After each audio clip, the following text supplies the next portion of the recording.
আজকে আমাদের হাঁসের মাংস রান্না হচ্ছে। আজকে আমাদের এখানে শবে বরাত।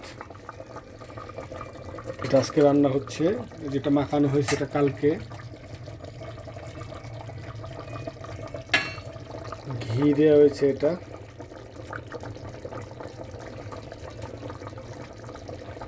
ঘিটা খুব ভালো। আর হয়তো অল্প কিছু সময় লাগবে।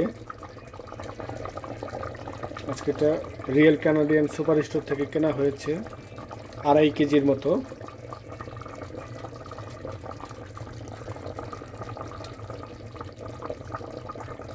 এই যেটা মাখানো হয়েছে, এটাও মাখানো হয়েছিল আগে। মাখানো হলে তাহলে মশলাটা দিলে তাহলে ভালোভাবে ওটা সুস্বাদু হবে।